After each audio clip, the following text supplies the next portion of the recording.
Fala aí aos irmãos do grupo, louvado seja. Irmãos, eu estava pensando, né? Os anti-Machia, os anti-Alcha, quando eles vieram fazendo tudo ao contrário do que Alcha havia determinado que havia se cumprido. Então, e Alcha, ele ressuscita e eles trocam a data da ressurreição de Alcha. E Alcha veio com o nome de Yal, eles trocaram o nome de Alcha. E Yal, ele fala em Alxanã, eu vim revelar o nome do meu pai, e eles ocultaram o nome do Abba. E Alcha, ele instituiu ali o partido do pão com os apóstolos, que era associar ali as adversidades dos irmãos uns com os outros, e que nenhum deles tivesse necessidade de qualquer coisa. Então eles se alimentavam e se ajudavam. Não era uma vez por ano como o judaísmo, mas era agora todas as manhãs. E Alcha restaura a Torá. Quanto ao sacrifício pascual, Yalcha, quando Moisés escreve, ele fala que aquilo será um ano de libertação, um mês de libertação, e será um memorial perpétuo, para sempre, até a vida daquele que viria ser o Cordeiro Pascual, que também é para sempre, porque Yalcha está vivo, está à direita de Yahweh, então é para sempre.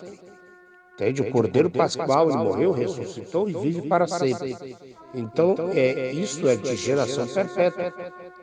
O judaísmo continua fazendo a Páscoa, o Pessá, mas eles primeiro que eles não creram em Yahusha. Eles estão aguardando Yahusha ainda e virar o anti-Machia para fazer o templo. Porque Yahusha, quando veio, ele não deu importância para o templo. Ele falou, derruba o templo e eu reerguerei em 3 manhãs. Ele estava falando do próprio corpo dele. E eles blasfemavam contra Yahusha. Então veja, como eles rejeitam Yahusha, eles vão continuar fazendo os rituais velhos, do pão velho e vermelho, vinho velho. Só que quem vai apresentar para ele o templo que foi destruído no segundo templo vai ser o anti-Machia. Aí eles vão fazer as cerimônias de novo, retornarem. Quando essas cerimônias retornarem, todo mundo gospel, evangélico e católico, eles vão abraçar essa cerimônia. Por quê? Porque já estão adaptados. Eles já estão acostumados a esses rituais, a adoração de templos. Estevão e Alxanã, todos eles falaram, meu pai não habita no templo, o Yahweh não habita no templo. Que espécie de casa me edificarei? Então caiu o templo. Caindo o templo, acabou as cerimônias religiosas. O vinho velho e o pão velho. Porque pararam de fazer nos templos. Aí, quando Yahshua ressuscita, ele rasga o véu, porque representava que ele iria morrer, o sumo sacerdote, então ele rasgou o véu, fez expiação pelos pecados da humanidade, daquele que crê, e está à direita de Yahweh vivo. Então, olha que interessante, quem rasga o sacrifício de Yahshua? Quem tenta abolir o sacrifício de Yahshua? O judaísmo, o catolicismo, que criou templos e igrejas para eles serem sumos sacerdotes, fazer todos os rituais de novo de forma deturpada, mas eles voltaram a fazer nos seus templos, ceia, líderes nos púlpitos, ou seja, pastores nos púlpitos, bispos, se colocando como Messias, o Machia. Então, eles continuam pedindo dízimo e oferta e por aí vai. Então, eles pisaram no sacrifício de Yahshua. E quem que copiou esse rito também da Igreja Católica que favorece bastante a eles? Os pastores. Porque eles, além de fazer templos, ele aluga templos. O véu que Yahshua rasgou, que era acesso para todas as pessoas. Agora ele coloca um véu de novo na igreja, que alguém tem que ir até ele para que ele ore e a pessoa seja perdoada. Então, eles vão voltar a fazer as práticas distorcidas, deturpadas, da Páscoa, do Pessah, que é o cálice e o suco, né? Eles pegam só uma parte ali resumida de toda aquela lei cerimonial. Aí eles continuam fazendo até hoje os rituais da Páscoa e do Pessah deturpado, negando Yahshua, como Paulo mesmo citou, eles comem e bebem para a própria condenação. E os dízimos, que as dízimas eram as 12 tribos, trabalhavam no campo da lavoura, eles produziam os alimentos, eles levavam para os sacerdotes, que faziam a rotação de rodízio de 24 sacerdotes, 2 a 2, que durava um ano, um mês. Um mês tinha que fazer aquele rodízio de 12 sacerdotes. E eram 2 de cada tribo. Então, eles não podiam trabalhar. Eles tinham que estar diariamente no templo. E quem sustentava aquele povo, aquela tribo só tinha essa função: preparar os sacrifícios, entende? Cuidar do tabernáculo. E eles iam oferecer em ano o sacrifício. Então, alguém tinha que sustentar esse povo. Quem era? Eram as 11 tribos de Shahal. Então eles reviveram esses rituais, não sendo judeus, porque eles dizem ser judeus e não são. Eles dizem ser Yaldins, mas não é.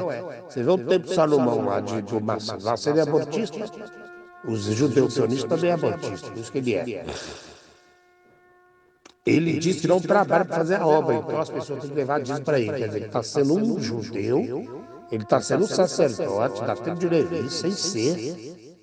E ele é um impostor mentiroso, como todos esses pastores aí, que abrem os templos plagiados, se dizendo autoridade para fazer algo que eles não têm. Então eles são os falsos profetas. Entende? E o dízimo era isso. Dízimo era a 10ª parte do cominho, do entro, e enfim, ali não era alimento. Ali era coisas para o templo, que eles davam para os sacerdotes fazer como fala, os aromas, os perfumes, e por aí vai, tinha que dar 10%. E os pastores hoje distorcem isso para pedir 10%. Ou seja, eles voltaram ao sacrifício antigo, como está em Coríntios lá, não seja grande a vossa jactância, né? Vossa soberba. Eles não quiseram o sacrifício de Yahshua, que é simples, não é? Quando Yahshua derruba a mesa dos cambistas, Yahshua é simples. Eles querem o sacrifício do templo. Então eles vão continuar de ano em ano fazendo sacrifícios. E esses pastores aí, eles misturaram Yahshua, melhor, Baal, com a mesa de Yahweh. Misturou tudo. Como está lá em Malaquias, Yahweh perguntou: eu vou aceitar o sacrifício de vocês, da vossas mãos? Jamais. E Yahweh não aceita o sacrifício desses homens. Entende? Eles reviveram os sacrifícios e as pessoas estão atrás do velho sacrifício, como está em Romanos lá em Coríntios. Entende? Deixai o velho fermento, né? Mas buscai o pão agora da sinceridade. O pão da sinceridade agora é Yahshua. É o pão vivo que desceu do céu. Representa Yahshua, aquele que é sincero e que veio. Agora, quem quer viver nas práticas dos rituais do tempo, aí a gente não pode fazer nada, né? Para fechar, e vai ter uma boda do Cordeiro, vai estar todos os profetas e patriarcas. Isso vai ocorrer após a ressurreição. Isso vai ser na 7ª trombeta, no fim de todas as coisas. Então, as virgens prudentes subirão e vão morar com Yahshua, aquelas que vão guardar a palavra. As tolas, aliás, vão ficar de fora, que é esse povo aí.